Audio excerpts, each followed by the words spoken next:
Salut à tous, je m'appelle Soria et je vous retrouve aujourd'hui pour un nouvel épisode de Psycast, le podcast de la LI2P. Nous nous retrouvons pour discuter des différents parcours possibles en tant qu'interne de psychiatrie. Des parcours qui peuvent être plus ou moins linéaires, comme nous le verrons à travers la question du droit au remords. J'ai le plaisir de recevoir aujourd'hui Wissam et Margot, que je vais laisser se présenter.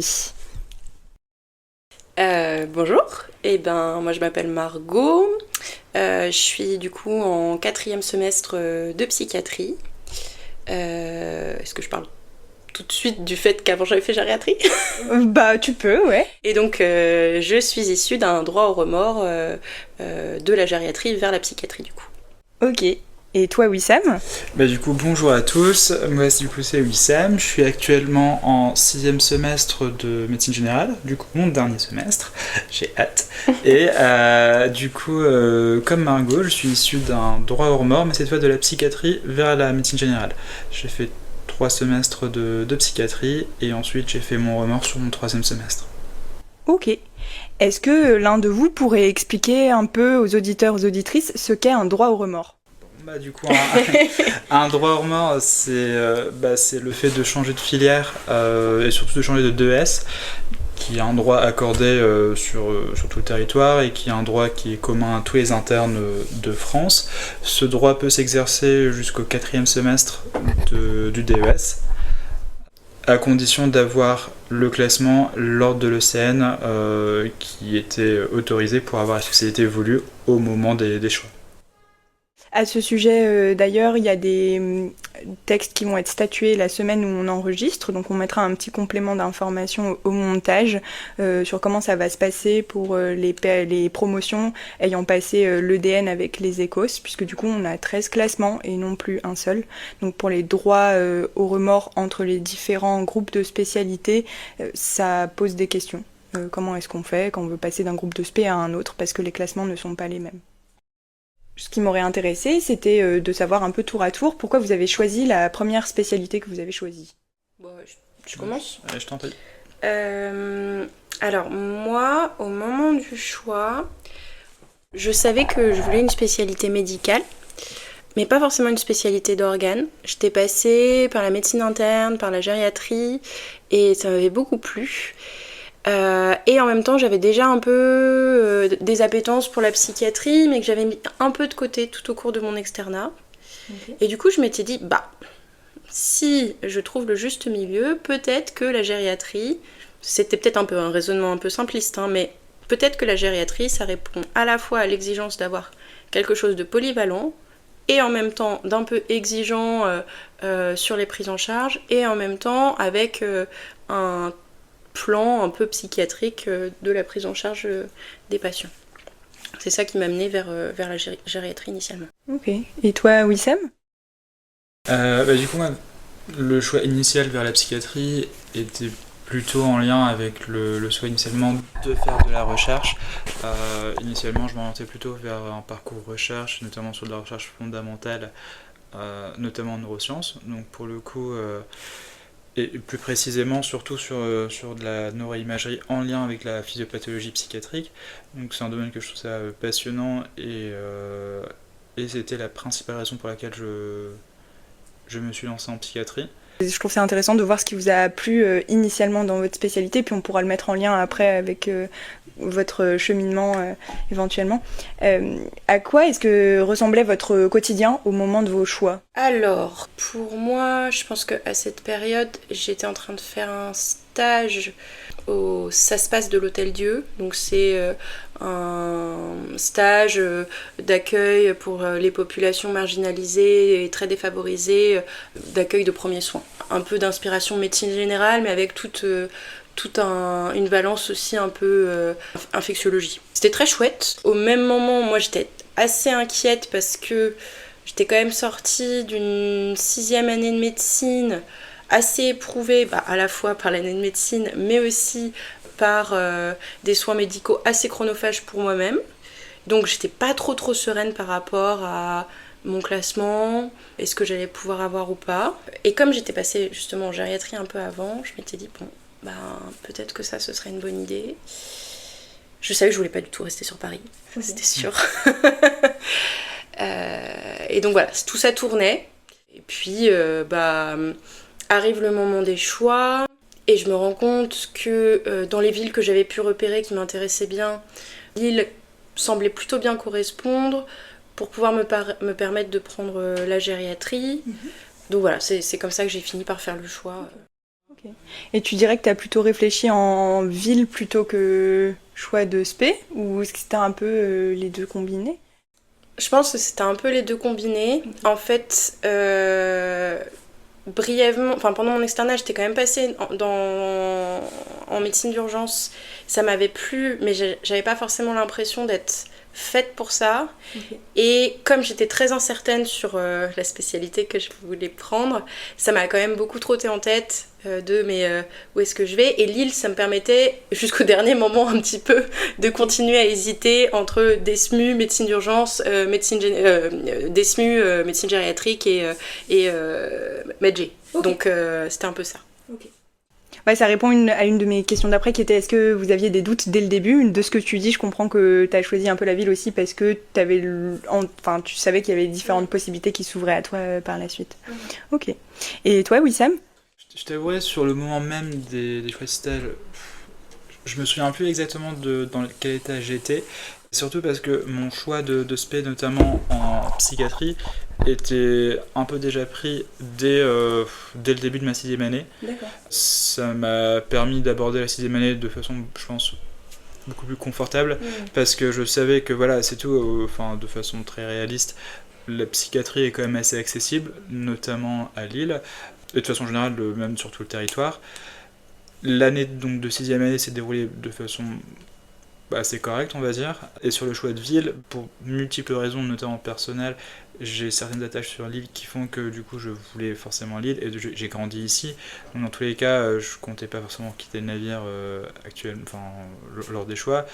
Donc le choix de ville était déjà entre guillemets mis de côté et le choix de spé, ça s'est fait en début d'année pour moi. Donc finalement ça a juste été la continuité et voilà. Donc toi, contrairement à Margot, t'avais pas tant de doutes que ça au moment des choix. Est-ce que tu saurais dire quand est-ce que t'as commencé à y réfléchir et quand est-ce que t'as commencé à envisager de changer de spécialité? J'ai commencé à réfléchir à fin du premier semestre. J'ai commencé à y réfléchir. J'ai commencé à bien envisager ça au milieu du 2e semestre. Et en fait, j'aurais même voulu faire mon droit aux morts à la fin de mon 2e semestre, mais pour des raisons administratives et de rendez-vous et de délai, notamment avec l'ARS et les coordinateurs de DES respectifs, ça s'est pas fait du coup à la fin de mon 2e, et du coup j'ai dû attendre mon 3e pour le faire. D'accord. T'as dû finir ton 3e semestre, et à l'issue de ton 3e semestre, t'as pu changer? Alors oui et non, en fait c'est que j'ai fait en sorte que le 3e semestre soit validant pour la médecine générale, parce que j'ai pu suivre en fait en même temps les cours de psy et les cours de MedG en remplissant les critères qu'il faut pour la MedG, notamment les RSCA, je sais pas si vous connaissez, mais voilà. Donc il y a certains avec un tableau de bord. Pour les auditeurs et les auditrices, c'est les récits de situations complexes cliniques, c'est ça? Exactement, c'est ça, et donc il y a des cas cliniques aussi à remplir sur des tableaux de bord avec le journal de bord à tenir, etc. Chose que du coup j'ai tenue pour le 3e semestre de psychiatrie qui a été validé du coup en tant que premier pour la médecine générale. Okay. Et j'ai vraiment basculé à 100% du coup à l'issue du 3e semestre. Et tu dirais que... quels ont été les facteurs déclenchants? Qu'est-ce qui a fait que petit à petit tu y as réfléchi? Les raisons qui ont motivé mon droit aux morts? Ouais. Plusieurs. Je pense que la principale est de me dire, bon voilà, il y a la médecine. La médecine est un domaine qui est passionnant, la santé aussi, l'implication, la carrière aussi qu'on a est aussi importante. Mais c'est aussi, je pense que, qu'est-ce qu'on met en termes de priorité dans notre vie? Parce que là, forcément, la carrière implique aussi sur la vie personnelle. Et quelle place je souhaite accorder à ma carrière dans ma vie personnelle? Et une fois que j'ai fait ce travail sur moi-même, à me dire, ok, qu'est-ce que tu veux de la vie finalement? Je me suis rendu compte que voilà, la médecine, aussi passionnant que ça reste pour moi un métier. Et dans ce cadre-là, si je restais en psychiatrie, ça serait pour faire de la recherche fondamentale, c'est-à-dire de l'universitaire. Ça demande une carrière qui est assez prenante, avec une carrière qui est assez demandeuse et avec certaines restrictions, qui est surtout pour le coup en milieu forcément universitaire. Le déplacement dans d'autres villes n'est pas forcément simple si je souhaite par la suite. Et voilà, et du coup, je me suis dit, bon, alors la recherche, ça m'intéresse, mais je pourrais toujours potentiellement en faire par la suite. Quelle autre spécialité me permettrait d'avoir cet aspect un peu de vue globale et cette liberté en termes de qualité de vie, de variété d'activités. Je trouve que la médecine générale était finalement un choix qui était assez correct et assez plausible avec toutes ces raisons-là. Et aussi le fait est que le somatique en lui-même, la prise en charge somatique était quelque chose quand même qui me manquait.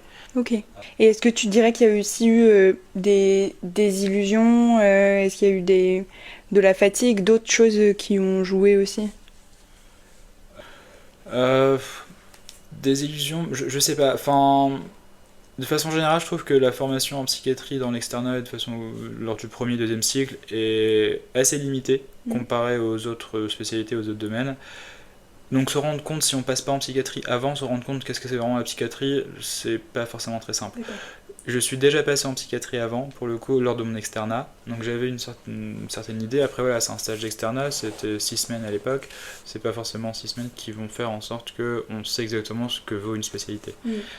Alors, des illusions, je sais pas, parce que initialement ce que j'étais rentré pour, c'était de la recherche fondamentale, et ça m'intéresse tout autant. Alors bien sûr, voilà, on se rend compte aussi de toutes les problématiques administratives et tous les difficultés liées à la recherche, non pas par la passion de la recherche en elle-même, mais tout ce qui est à côté. Ça, je pense, on s'en rend compte forcément en avançant dans le parcours. Mais sur la clinique en elle-même, de la psychiatrie, j'avais déjà une idée, donc bon...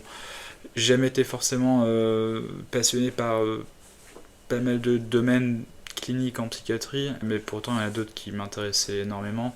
Donc je savais à peu près ce que je voulais, si je restais en psychiatrie, je savais dans quel en tout cas champ d'exercice je voulais exercer. Ok. J'ai l'impression que ça a plus été un chemin qui a été guidé par ce dont tu avais envie dans ton quotidien, et puis tu t'es dit en fait là mon quotidien ça correspond pas à ce que j'imaginais. Et que tu as un peu orienté comme ça au fur et à mesure. Ouais, c'est exactement ça. Enfin, je veux dire, je me suis dit qu'en médecine générale, finalement, si je voulais prendre en charge un trouble de l'humeur, je pouvais. Je peux choisir en fait, si par exemple un trouble psychotique aussi, je peux. Finalement, en médecine générale, je pense qu'on est limité par nos propres compétences et qu'on a le choix de s'impliquer dans pas mal de choses si la formation derrière suit et si on en a les capacités. Donc voilà, ça me permettait d'avoir un grand éventail possible et je me suis dit c'est tout, partons là-dessus quoi. Ok, trop cool. Et toi, du coup, Margot, c'est ce qu'on disait tout à l'heure, c'était plus dès le début où tu avais un peu des doutes. À quel moment dans ton parcours d'interne ça a vraiment été précipité et à quel moment tu dis non mais là il faut que je change? Je pense que les doutes ont un peu fluctué, mais dès le premier semestre en fait j'étais quand même à commencer un petit peu à me questionner. Déjà parce que, comme je disais, dans mes motivations pour choisir la gériatrie, il y avait cette idée un peu fausse de on va forcément accorder une certaine part à la prise en charge psychiatrique de ces personnes âgées qui sont quand même très souvent ou déprimées ou anxieuses ou voilà. Et au final, la réalité est que dans le laps de temps qui nous était imparti pour des prises en charge en court séjour gériatrique, on pouvait faire de l'adaptation thérapeutique, mais on n'avait jamais le temps de faire un réel entretien psychiatrique centré sur la clinique de la personne âgée. Ça, c'était la première chose. La deuxième chose, c'est que ça, je l'ai plutôt perçu lors du passage dans le deuxième court séjour gériatrique que j'ai fait. J'avais un peu cette impression de remplir une passoire. C'est-à-dire qu'on mettait en place des choses qui pour le coup, avaient une efficacité sur les patients. On voyait qu'ils allaient vraiment mieux, mais du fait d'un manque de structure d'aval et d'un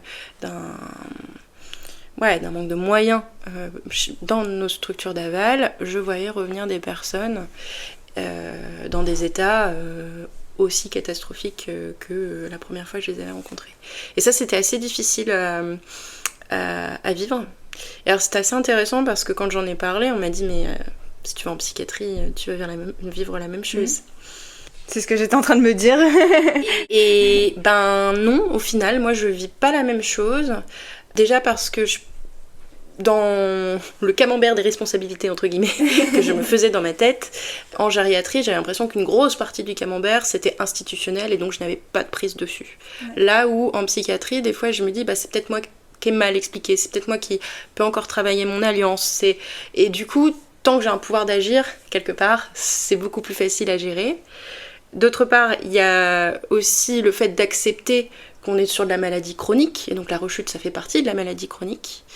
Là où, en gériatrie, moi j'avais des gens qui revenaient dans des états, c'était pas des maladies chroniques, c'était plutôt il n'y avait pas assez de moyens pour changer suffisamment souvent les pansements ou des trucs comme ça, et donc ils refaisaient des érysipèles, des infections, donc c'était là où je trouvais ça très, très frustrant, chose que je ne retrouve pas en psychiatrie. Okay. Même si, je le retrouve pas du tout. Il y a quand même des moments où des fois je me dis, si on avait les structures, on pourrait peut-être mieux faire. Mais je le vis moins. Cette impression un peu d'impuissance face à une institution qui ne suit pas, je le vis beaucoup, beaucoup moins. Donc ça, c'est la première chose. Et du coup, je pense que je vais en parler pour la première fois à mon coordinateur de desk pour faire un droit au remords. Et il me renvoie à juste titre que c'était peut-être encore un peu tôt au moment où je lui en parle la première fois, parce que... T'en as parlé au premier semestre, du coup. Mais je lui en ai parlé en lui disant, j'ai encore des doutes. Je sais pas encore. Et puis, comme je lui avais déjà dit que j'étais attirée par la psychiatrie, il m'a dit, mais tiens encore un peu, à partir de je sais plus quel semestre, tu peux faire de la psychogériatrie. Bon, donc j'ai essayé de tenir encore un peu, et en fait, vraiment sur cette deuxième année, c'est un peu le moment où ça a cristallisé, mais en fait non, vraiment ça me convient pas. Et c'est à ce moment-là où je suis retournée aller faire les démarches pour cette fois-ci vraiment acter mon départ pour la psychiatrie. Ok. Et tous ces changements, comment vous les avez vécus psychologiquement ? Écoute, je t'avouerai, le changement m'a fait du bien.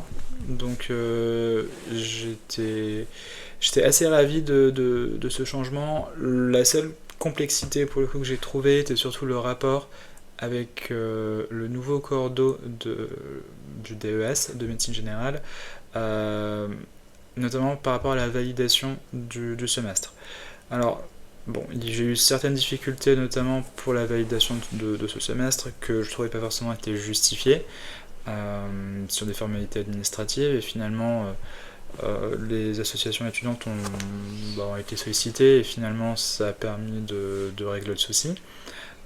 Donc, mis à part ce point, j'étais assez content pour le coup de faire le changement. J'avais hâte, ça me donnait un air de nouveau, ça me permettait de me remettre dans les prises en charge somatiques qui me manquaient un petit peu, pour le coup, parce que j'avais enchaîné directement avec le semestre aux urgences, et mine de rien, j'ai vraiment adoré les urgences pour le coup. C'est assez drôle. Pour l'anecdote, les patients que je voyais lors de mon 3e semestre, c'était à Hénin-Beaumont. C'est des patients finalement que je retrouvais aux urgences de Lens, mais sur l'autre versant, parce que moi je m'occupe du côté somatique, alors que finalement je les connaissais de base de Hénin-Beaumont lors de mon précédent stage. Okay. Donc bon. Et du coup, en fait, t'as pas du tout la même posture Non. Justement, pas du tout. C'était assez étrange de finalement aller solliciter les équipes de psychiatrie pour demander un avis, alors que il y a 2 semaines plus tôt, c'était moi qui donnais l'avis, quoi. Donc c'était assez intéressant. Voilà, j'étais quand même content d'avoir cette double posture, dans le sens que lorsque je demandais un avis, je demandais de façon un peu plus réfléchie et pas forcément juste pour demander une anxiolyse, quoi. L'anxiolyse, ça je savais. Et aussi, je regrette pas du tout en fait mon passage en psychiatrie. Ça aussi, je pense, ça a permis d'un peu mieux aborder le changement, dans le sens que j'étais content de quitter, enfin, pas forcément de quitter, un petit peu quand même, mais aussi content d'arriver en médecine générale Et en même temps, je ne regrette pas du tout mes semestres en psychiatrie parce que j'ai appris plein de trucs. J'ai appris beaucoup de choses, des choses qui je trouve ça assez intéressant, énormément même intéressantes.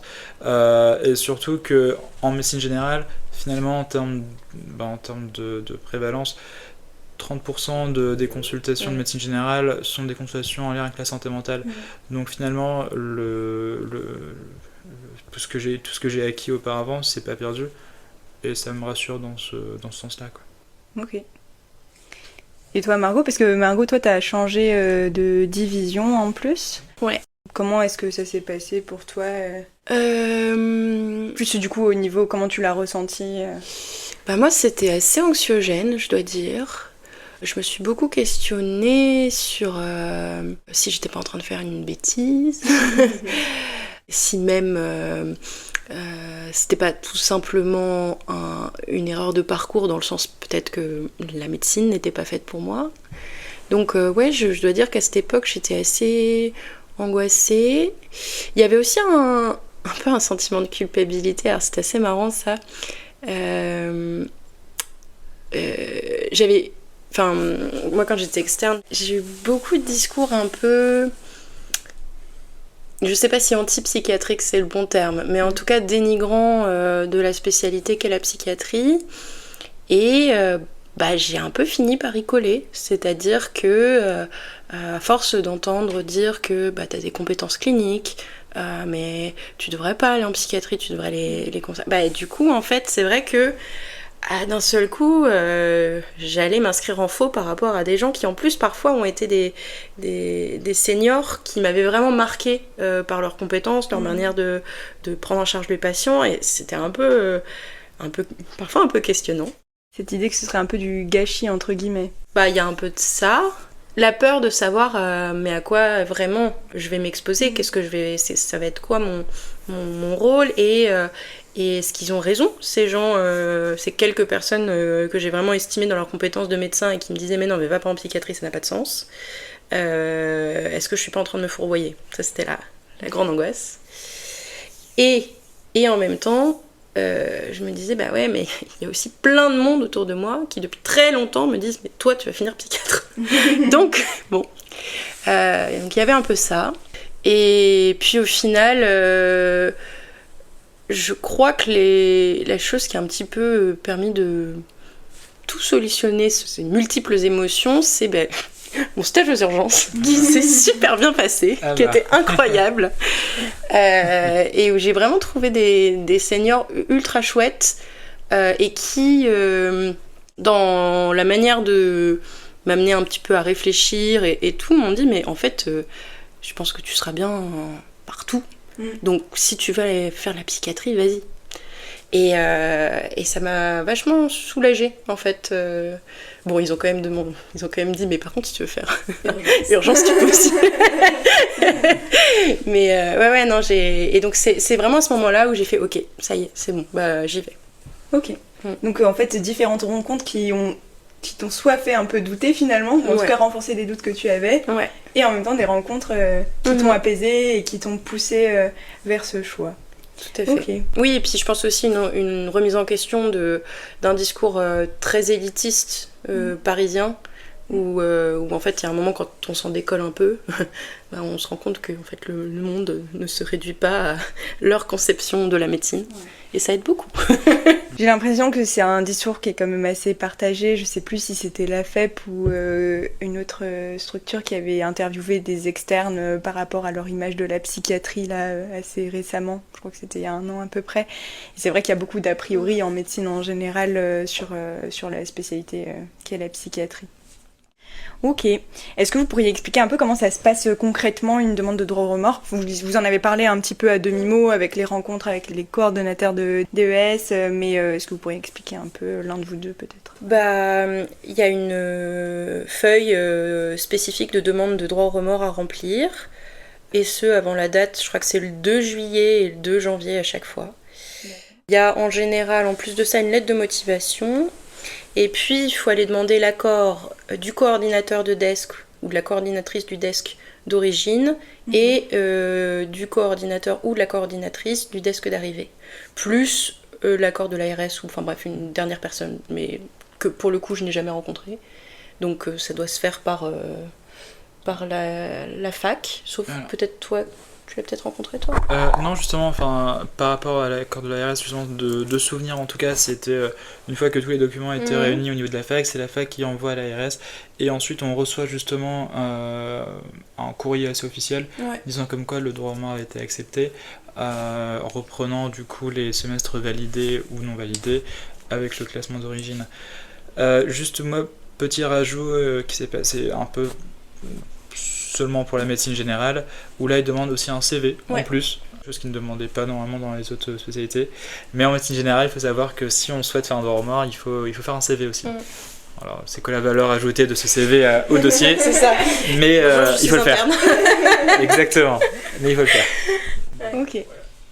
Et je crois que Margot, tu avais abordé peut-être aussi le fait qu'il y a un calcul de position, ou je sais plus comment. Alors, effectivement, en fait, donc du coup, quand on rencontre le coordinateur du desk d'arrivée, il nous demande, en fonction du nombre de semestres qu'on a validé dans notre DES d'origine, en gros, il peut nous proposer de reprendre 2 semestres, enfin en tout cas moi dans mon cas, ça a été cette proposition-là, sachant que si certains semestres sont repris, ça va avoir un impact sur notre classement au moment des choix de stage. C'est-à-dire qu'on va soit gagner de l'ancienneté, soit si on a qu'un semestre d'avance, et ben dans ce cas-là, on va alterner une phase de choix où on sera vraiment tout en haut de la liste et une phase de choix où on sera, je sais plus si c'est tout en bas, enfin bref, je sais pas exactement.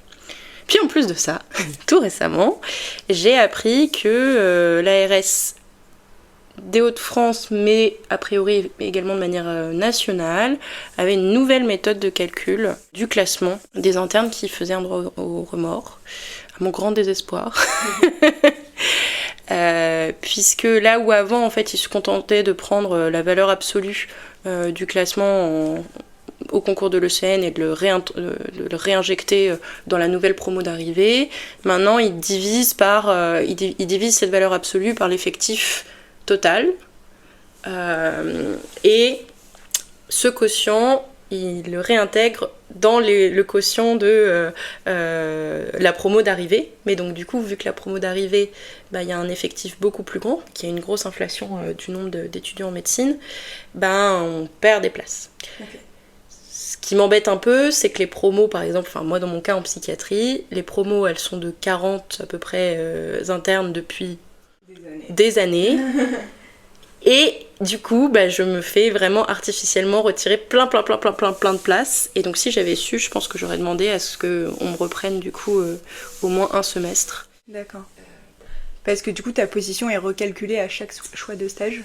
Pas à chaque choix de stage. Mais disons que comme ils ont décidé de faire cette mise à jour au cours de cette année, moi j'ai été impactée pour la première fois que pour ce stage-là. D'accord, ok. Donc cette année calendaire. Ouais, c'est ça. Ok. Donc ça, ce sera à voir comment ce sera par la suite. Du coup, ça va être amené à changer vu qu'on n'a plus les mêmes classements. Ça va être amené à changer. On aura plus d'informations prochainement. Ok. Est-ce qu'il y avait eu des difficultés particulières au niveau administratif ? Pas dans mon cas. Toi, a priori, peut-être un peu plus, non ? Moi, initialement, c'était obtenir un rendez-vous avec le coordinateur d'origine, parce que en fait, ça tombait sur le semestre d'été, et donc il y a eu juste finalement les vacances qui étaient arrivées, et que finalement, en termes d'impératif, ça s'est pas fait, donc le délai a été rallongé sur le 3e semestre, le droit n'a pas pu se faire à l'issue du 2e. Et ensuite c'était la validation, la reprise d'un semestre sur les 3 sur le DES d'arrivée qui a été un peu compliqué, mais à part ça, ça s'est plutôt bien passé. Ok. Qu'est-ce que vous appréciez dans votre nouvelle spécialité ? Oula, plein de choses. Je laisse commencer. Déjà tout le temps dédié enfin à la clinique psychiatrique, je trouve ça extrêmement chouette. Moi, je trouve que une des choses qui, je pense, m'anime le plus, c'est de voir une spécialité qui est presque en train de se construire en même temps. C'est-à-dire que là où dans d'autres sciences médicales, il y a quand même une prise en charge qui est parfois un peu plus algorithmique, j'ai l'impression que dans mon quotidien, quand je prends en charge mes patients, je peux pas ne pas en même temps me questionner sur mes concepts nosographiques, sur ma sémiologie. Et du coup, j'adore avoir cet aller-retour entre ce que je fais cliniquement et pourquoi je le fais. Et est-ce que c'est vraiment ça la meilleure chose à faire ? Est-ce qu'on pourrait pas revoir nos nosographies ? Est-ce qu'il n'y a pas d'autres manières de percevoir les troubles ? Je trouve ça vraiment incroyable. Ça, c'est la première chose. Puis la deuxième chose aussi, c'est la richesse d'ouverture. En tout cas, ça faisait longtemps que j'avais pas eu des cours où on me parlait de choses qui pouvait me passionner par ailleurs, mais où jamais personne m'en avait parlé aussi. Mais là, régulièrement, on parle de linguistique, on parle de sociologie, on peut aller un peu piocher dans la philosophie, et en même temps, au même moment, et j'ai aussi eu des échanges de mathématiques, des trucs improbables. Enfin, vraiment, je trouve que cette richesse d'ouverture d'esprit, elle est incroyable, et c'est un des trucs que je préfère le plus en psychiatrie. En tout cas, on l'entend pas au micro, mais les yeux de Margot s'animent vraiment quand elle en parle. Et toi, Wissem ?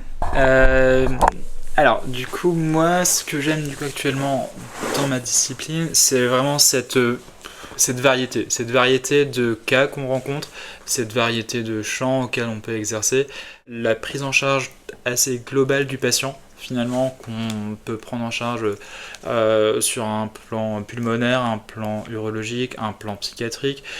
C'est assez satisfaisant, c'est assez passionnant et c'est assez intellectuellement intéressant. On considère aussi le patient d'une autre manière. La médecine ambulatoire, qui est du coup un peu la principale composante de la médecine générale, elle est assez intéressante où on voit une certaine complexité en fait du terrain. Prendre en charge le patient dans sa globalité, sur sa sphère sociale, sur sa sphère médicale, d'un point de vue somatique, sur sa sphère mentale, tout ça à l'intégrer dans l'environnement où il est, je trouve ça assez intéressant, assez dur, c'est très complexe.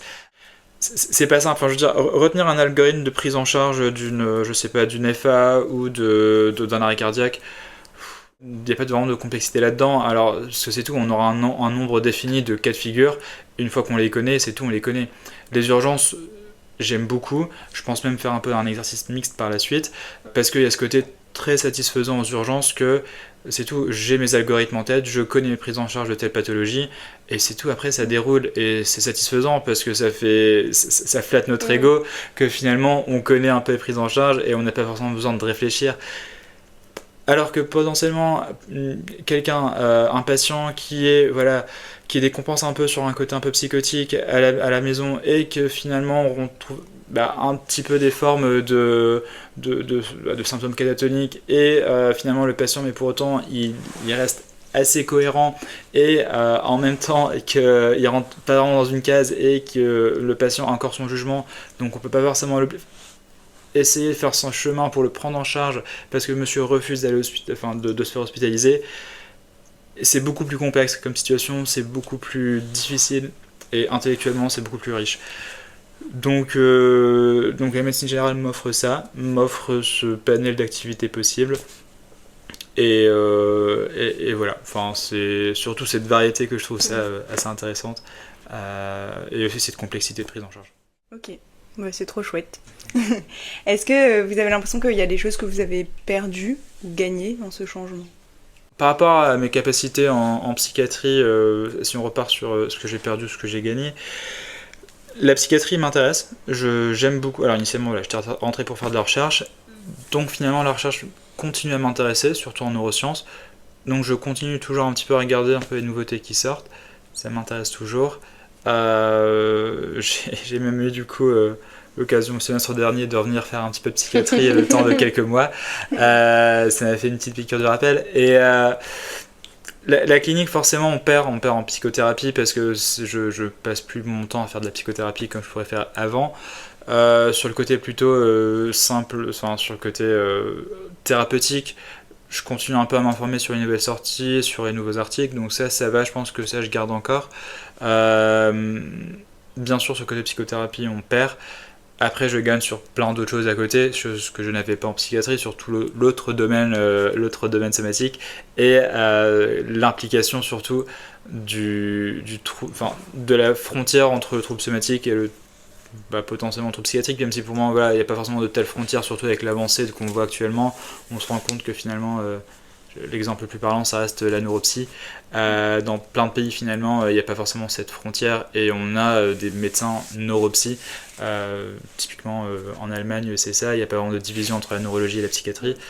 Je trouve ça ultra intéressant pour le coup, parce que c'est les dossiers pour moi clairement qui sont les plus intéressants, et c'est les dossiers auxquels j'étais assez attaché quand j'étais en DES de psy. Donc je pense que voilà, j'ai forcément perdu sur certains points, et j'ai forcément amélioré sur d'autres, et c'est aussi l'intérêt finalement de la formation continue, dans le sens qu'on s'intéresse à certains domaines et certaines choses, et on progresse là-dedans, et forcément on perd à côté, ça c'est normal. Donc voilà. Je te laisse la parole. Ouais, bah écoute, je te rejoins aussi ici, forcément tu perds des choses. Déjà, les petits vieux me manquent. Tu peux toujours les retrouver en psychogé, hein. C'est vrai.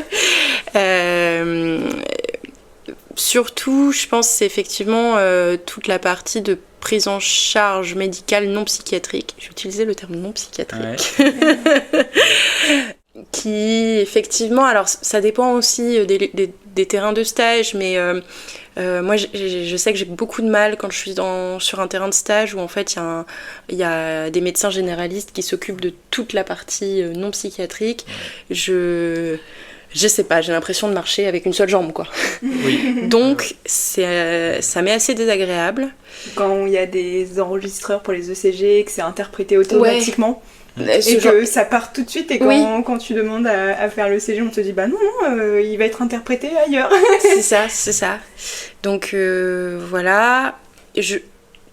Peut-être que ce qui me manque aussi, dans une certaine mesure, c'est en gériatrie, en tout cas dans le court séjour gériatrique, j'aimais beaucoup le côté exhaustif de l'évaluation gériatrique spécialisée, où vraiment plan par plan on reprenait s'il y avait un problème sur le plan pulmonaire, on avait on mettait ce qu'on avait fait, etc.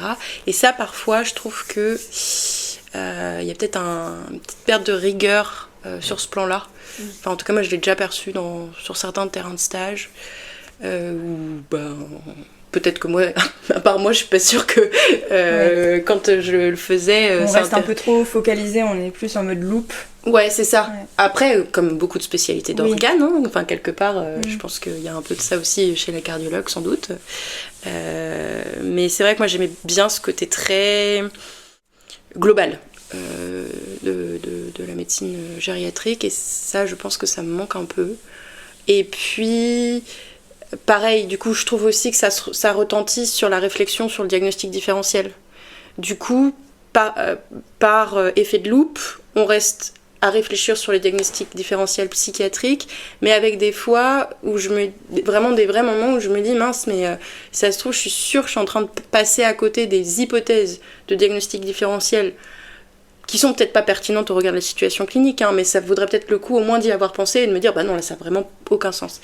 Et ça, c'est vrai que globalement, à part au CHU où en général là je me retrouvais un petit peu challengée là-dessus et j'avais pas de problème, reste du temps c'était pas là-dessus où on allait me challenger pour me faire progresser. Okay. Donc ça me manque un peu. Ouais, je me permets juste de rebondir un peu là-dessus, justement. Enfin, je trouve ça très dommage que dans beaucoup justement de terrains en psychiatrie, le somatique et la psychiatrie soient scindés. Je trouve ça dommage, je trouve ça délétère même, et je trouve ça très, très triste finalement. Je trouve ça très dommage qu'on soit très restreint en psychiatrie souvent à vouloir se cantonner juste à notre domaine et pas prendre le patient en globalité. Et parfois aussi, quand on parle avec beaucoup aussi d'internes de psychiatrie, je pense que là, nous trois, c'est pas forcément le cas parce que voilà, bon, c'est vrai, on se connaît, et du coup, Margot, bon, comme tu décris. Tout ce qui est donc hors médecine, santé mentale, il y a parfois cet effet de vouloir le repousser en se dédouanant en fait de cette prise en charge parce que ça rentre pas dans notre spécialité, ce qui est un peu dommage. Oui, puis je pense qu'en plus de ça, ça doit jouer sans doute. Enfin, moi je sais que c'est une des choses qui ont fait que j'ai donné du crédit aux gens qui me disaient va pas en psychiatrie. Parce que j'avais pas envie de perdre toute cette valence non psychiatrique que j'avais auparavant, parce que c'est un truc qui me fait kiffer, parce que ça fait partie de comment je conçois la médecine. Et puis j'ai passé 6 ans à apprendre ça, c'est pas pour tout oublier après. Clairement, quoi. Ouais, bien sûr. Et donc je pense que vraiment ça doit participer, à mon avis, à ce que certains profils se détournent de cette orientation. Et par ailleurs, ça participe aussi au fait que pour un certain nombre de patients qui dépendent, qui relèvent du soin psychiatrique, qu'il y ait une moins bonne santé globale d'un point de vue non psychiatrique, parce que on ne trouve que ce qu'on cherche. Donc à partir du moment où on arrête de regarder toute la partie non psychiatrique. C'est un peu un aparté, mais du coup, Margot, comment est-ce que tu fais pour l'intégrer au quotidien ? Je sais que c'est quelque chose qui était beaucoup revenu, en tout cas dans mon questionnement de choix, et puisqu'on en parle un peu, je pense que c'est pertinent, mais comment est-ce que tu t'y retrouves, du coup ? J'oublie régulièrement, j'ai des médecins généralistes qui travaillent avec moi, et donc je regarde mes bilans moi-même. Non, j'exagère un peu, mais je sais que je cherche, je vais aller chercher les services qui vont me permettre, ou qui, je pense, vont me permettre de continuer à exercer sur le plan non psychiatrique, ou vont aller un peu me challenger là-dessus. Ça, c'est quelque chose qui est important. Effectivement, quand je travaille dans des services où il y a des médecins généralistes, j'aime bien aller leur poser mes questions. Effectivement, peut-être que parfois, du coup, ça peut donner un peu l'impression que je leur marche sur les pieds. C'est peut-être un peu un tort, mais au moins, comme ça, on discute. J'ai l'impression de réfléchir aussi, ils m'apprennent des choses. Enfin, voilà, c'est...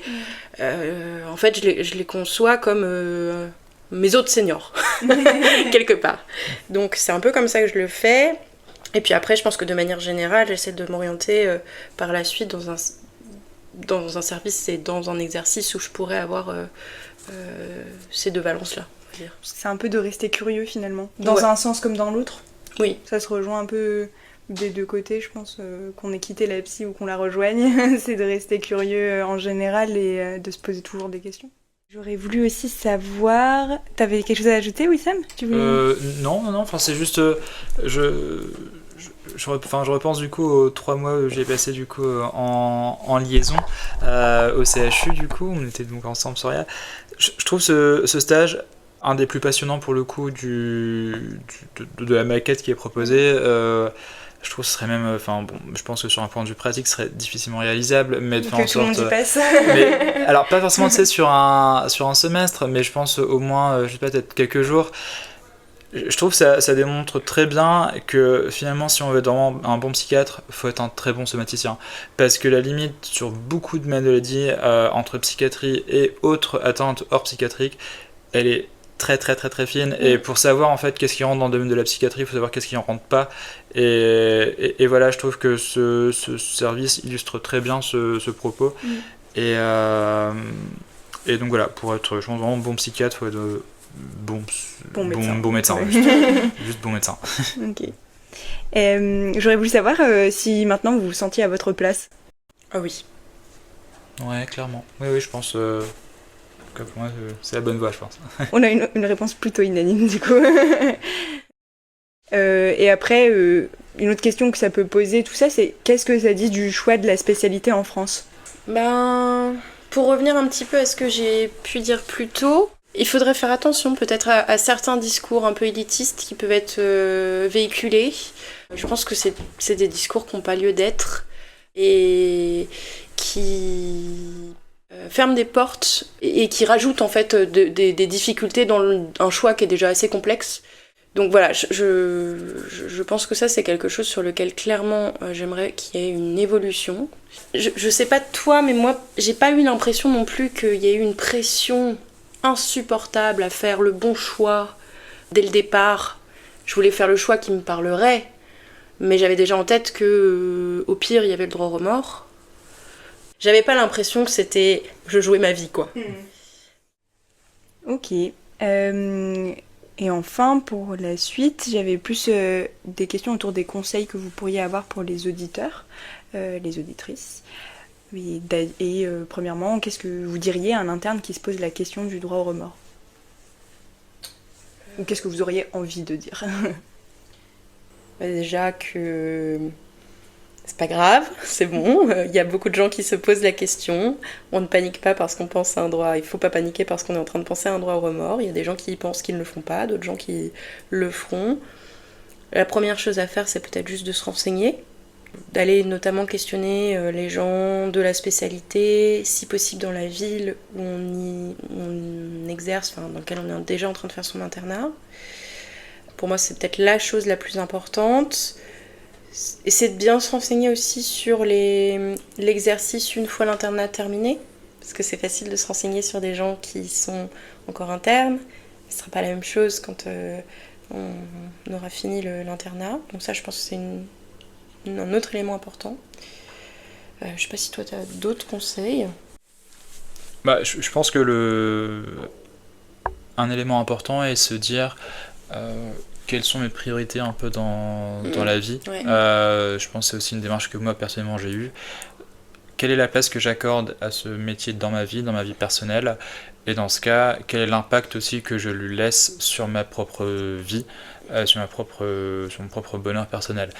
Et à partir de ce moment, si c'est parce que voilà, il y a des personnes qui sont passionnées par le métier, qui sont passionnées par le fait de vouloir faire une carrière, ce qui est tout à fait honorable, c'est de toute façon grâce à eux que ça avance. Et dans ce cadre-là, si ça prend une place qui est assez conséquente dans notre vie, le fait de se poser la question d'un droit au remords est tout à fait justifié, tout à fait légitime, parce que c'est quand même quelque chose qui est central dans la vie de la personne. Et si finalement il est amené à se poser des questions, c'est que voilà, il y a quelque chose qui cloche actuellement dans l'endroit où il est. Qu'est-ce qui cloche? Déjà, du coup, faire un peu un état des lieux de actuellement pourquoi ça va pas, et quand on sait pourquoi ça va pas et on sait finalement vers quoi on veut aller par la suite, si jamais si on y arrive à le savoir, parce que c'est pas forcément tout le temps simple de savoir ce qu'on veut, mais en tout cas faire un état des lieux d'actuellement qu'est-ce qui cloche, et si je vais là-bas, qu'est-ce que ça va m'apporter, est-ce que ça va améliorer le problème que j'ai actuellement. C'est un peu faire un état des lieux de mes problèmes, et si je change, est-ce que ça va régler mes problèmes. Dans tous les cas, ça a l'air d'être un moment où se poser et réfléchir à la situation, et qu'on fasse effectivement le droit au remords ou non, de prendre des informations auprès d'autres personnes qui ont eu des questionnements aussi à un moment donné. Je pense que ça permet d'avancer peut-être plus sereinement. Je pense effectivement, ouais. Et puis peut-être pour rebondir sur ce que tu disais, quand tu dis est-ce que ça va résoudre mes problèmes, moi je pense aussi des fois ça vaut le coup de se dire ok, mais quels sont les problèmes que je vais gagner entre guillemets en allant là-bas, est-ce que c'est des problèmes que je veux bien avoir. Le simple fait de déjà aussi se dire ok, ça va, c'est le genre de problème, je pense que je vais pouvoir vivre ma vie avec, ou en tout cas une bonne partie de ma vie avec, ça pose un peu les choses. Est-ce qu'il y a des documents, est-ce qu'il y a des documents, des livres, des choses que vous auriez à conseiller, ou c'était vraiment plus des échanges interpersonnels Je pense que c'est un parcours qu'on fait personnellement avec soi-même, en prenant d'avis d'autres personnes qui ont potentiellement un parcours qui est similaire, mais à la fin la démarche elle doit être personnelle, et finalement pour pas être amené je sais pas, potentiellement regretter son choix parce que j'ai suivi telle préconisation de tel bouquin ou telle chose. Bah non, finalement en tout cas je pense que le chemin doit être personnel et c'est un travail qu'on fait sur soi pour savoir finalement qu'est-ce qu'on veut par la suite, quoi. Après, tu disais un peu plus tôt aussi que tu t'étais rapproché des corporations, en tout cas des associations, des internes, des choses comme ça. Alors, oui, mais je me suis rapproché d'eux plutôt pour un problème administratif. Administratif parce qu'il y a eu un désaccord avec le référent du DES. C'est plus sur ça. Pas tellement sur mon propre cheminement vis-à-vis de mon droit aux morts. Ok. Ouais, moi je maintiens que la nécessité, c'est vraiment d'aller prendre un peu des retours d'expérience de personnes qui ont fait un droit remords ou pas fait, mais qui sont dans l'aspect qui nous intéresse. Ou voire même, moi je l'ai fait avec une personne, c'était une personne qui était en gériatrie, qui avait pensé à faire un droit remords, mais qui ne l'a pas fait au final. D'accord. Et bah voilà, tout ça, ça a pu nourrir un peu ma réflexion et m'orienter sur est-ce que je le fais ou pas. Merci beaucoup Margot et Wissam, on a parlé de plein de choses différentes. Moi j'ai trouvé ça super intéressant, j'espère que les auditeurs et les auditrices trouveront ça très chouette aussi. En tout cas, on va continuer à faire des podcasts un peu dans cette série autour du choix, autour des différents parcours qu'il peut y avoir. Et prochainement, on va interviewer notamment Chiara, qui est une interne qui a fait son externat en Italie. Et donc pour voir que nos parcours peuvent aussi être à travers les différents pays finalement, en plus d'être à travers les différentes spécialités. Merci pour votre écoute et à la prochaine les psychasteurs et les psychastrices. Merci. Merci.